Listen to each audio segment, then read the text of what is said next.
அதிகாலை ஸ்தோத்திர பலி. அப்பா அப்பா உங்களுக்கு தான் ஆராதனை. ஸ்தோத்திர பலி. அப்பா அப்பா உங்களுக்கு தான். அப்பா அப்பா உங்களுக்கு தான். அப்பா அப்பா உங்களுக்கு தான். அதிகாலை ஸ்தோத்திர பலி. அப்பா அப்பா உங்களுக்கு தான் ஆராதனை. ஸ்தோத்திர பலி. அப்பா அப்பா உங்களுக்கு தான். அப்பா அப்பா உங்களுக்கு தான். அப்பா அப்பா உங்களுக்கு தான்.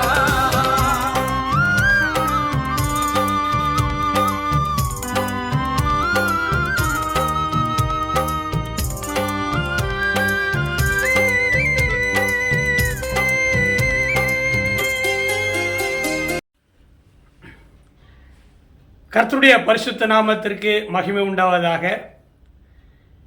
21 நாள் அதிகாலையில் ஆண்டவரோடு பேசுவோம் என்கிற இந்த செய்தி காணொளியில் இன்றைக்கு 6வது நாள். எசேக்கியேல் 12ஆம் அதிகாரம் 25வது வசனத்தில் இப்படியாக ஒரு வார்த்தை எழுதப்பட்டிருக்கிறது. நான் சொல்லும் வார்த்தை நிறைவேறும். அல்லேலூயா. இந்த காலை வேளையில் இந்த காணொளியின் மூலமாய் கர்த்தருடைய உன்னதமான வார்த்தையை கேட்டுக்கொண்டிருக்கிற என்னுடைய அன்பான சகோதர சகோதரிகளே, தேவனுடைய பணிவிடைக்காரர்களே, எசேக்கியேல் 12:25 சொல்லியிருக்கிற அதே வார்த்தை உங்கள் வாழ்க்கையில் நிறைவேறும். கர்த்தர் சொல்லுகிறார், நான் சொல்வது நிறைவேறும். இதுவரையிலும் கர்த்தர் உங்களுக்கு சொன்ன வார்த்தைகள் நிறைவேறி இருக்கிறது இல்லை?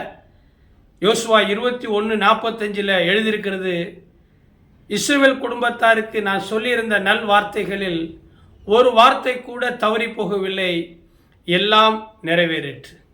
இன்றைக்கு நீங்கள் எந்த காரியத்தை குறித்து வீட்டிலிருந்து வெளியே புறப்படுகிறீர்களோ, ஒருவேளை அது உங்களுடைய குடும்ப காரியமாக இருக்கலாம், உங்களுடைய மகன் வாழ்க்கை காரியமாய் மகள் வாழ்க்கை காரியமாக இருக்கலாம், ஆத்தும ஆதாயம், அல்லது ஒரு நாட்டிலிருந்து இன்னொரு நாட்டுக்கு நீங்கள் பிரயாணம் பண்ணுகிற காரியம், அல்லது ஒரு சொத்து வாங்குகிற காரியம், கார் வாங்குகிற காரியம், அல்லது ஏதோ ஒரு வீட்டுக்கு போய் நீங்கள் ஜெபித்து அவர்களுக்கு ஆண்டவருடைய அன்பை சொல்ல வேண்டும் என்று சொல்லுகிற காரியம், அல்லது சமூகம், அல்லது அரசியல், வாட் எவர் இட், எந்த காரியத்தில் நீங்கள் இன்றைக்கு இந்த வாரம், இந்த மாதம், இந்த வருஷம், ஏன் ஜீவனுள்ள நாட்கள் எல்லாம் நீங்கள் செயல்பட வேண்டும் விரும்புகிறீர்களோ, அப்பொழுதெல்லாம் தேவ சமூகத்தில் உட்கார்ந்து, ஆண்டவரே, தாவீதை போல நான் அந்த தண்டை பிடிக்க முடியுமா, நான் அதை பின்தொடருவேனா என்று கேட்கும்போது ஆண்டவர் தாவீதுக்கு சொன்னார், புறப்பட்டு போ, நீ அதை பின்தொடர், நீ அதை பிடித்து கொள்வாய், நீ சகலத்தையும் திருப்பிக் கொள்வாய். அல்லேலூயா. இன்றைக்கும் நான் உங்களுக்கு சொல்லுகிறேன், நீங்கள் பின்தொடர்ந்து போங்கள்.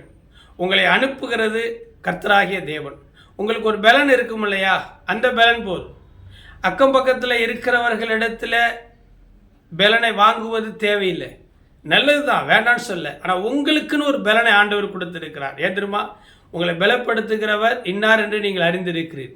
என்னை பலப்படுத்துகிற கிறிஸ்து இயேசுவினால எல்லாவற்றையும் செய்ய பலன் உண்டு. ஆக மீதியானியரை முறியடிப்பதற்கு தேவன் அந்த மனுஷனுக்கு ஒரு பலனை கொடுத்திருந்தார். அதுதான் தேவனுடைய பலன், அதான் உன்னதத்தில் இருந்து வந்த பலன். அந்த பலத்தோடு நீங்கள் போங்க, கர்த்தர் உங்களுக்காக யாவையும் செய்து முடிப்பார். ஆக எசேக்கியேல் 12:25 ஆண்டவர் சொல்லியிருக்கிறார், நான் சொல்லுகிற வார்த்தை நிறைவேறும். 100க்கு அதிபதி இயேசு கிறிஸ்துவனிடத்தில் வந்து வியாதியாய் கிடக்கிறவனுக்காக வேண்டிக் கொள்ளும் போது, ஆண்டவரே, நீ என் வீட்டுக்கு வருவதற்கு கூட நான் பாத்திரன் இல்லை, ஆனால் ஒரே ஒரு வார்த்தை சொல்லும், என்னுடைய வேலைக்காரன், என்னுடைய மகன், என்னுடைய குடும்பத்தார், என்னுடைய சபையார் வியாதி நீங்கி சொசமாவார்கள். அப்படித்தான் 100க்கு அதிபதி இயேசுகிட்ட கேட்டான். ஆண்டவர் அவனை பார்த்தார், அடாடாடாடாடா, இப்படிப்பட்ட ஒரு நம்பிக்கையும் ஒரு விசுவாசமும் என் மேலே அவன் வைத்திருக்கிறானே என்று, நீ போ, உன் வேலைக்காரன் வியாதி நீங்கி பிழைப்பான், நீ போ, உன் மகன் வியாதி நீங்கி பிழைப்பான், நீ போ, உன்னுடைய காரியம் ஜெயமாகும் சொன்னாரு பாருங்க. அந்த வார்த்தையை நம்பி போனானா. பைபிள் சொல்லுகிறது, இயேசு கிறிஸ்து சொன்ன வார்த்தையை நம்பி போனானா. என்ன நடந்தது? அற்புதம் நடந்தது. ஆம், இந்த காணொளி மூலமாய் அதிகாலை ஆண்டவரோடு பேசும் 6வது நாளில் கர்த்தருடைய ஊழியக்காரர் மூலமாக அந்த காலை வேளையில் உங்களுடைய காதுகளில் இந்த வார்த்தை ஒலிக்கிறது. கர்த்தர் சொன்னால் ஆகும், அவர் கட்டளையிட்டால் நிற்கும், உங்கள் காரியம் ஜெயமாகும், அவர் சொல்லுகிற காரியம் நிச்சயமாய் நிறைவேறும். மனோவாவுடைய மனைவி 2 பேருக்கும் குழந்தை இல்லாமல் இருந்தது. ஆண்டவர் வயல்வெளியில் மனோவாவுடைய மனைவியோடு பேசினார்.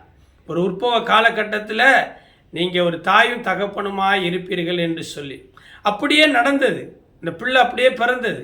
இல்லை, சிம்சோன் அப்படியே பிறந்தார், வளர்ந்தார், ஆசீர்வாதமாக இருந்தார், தலையின் மேலே அவர் அபிஷேகம் இருந்தது.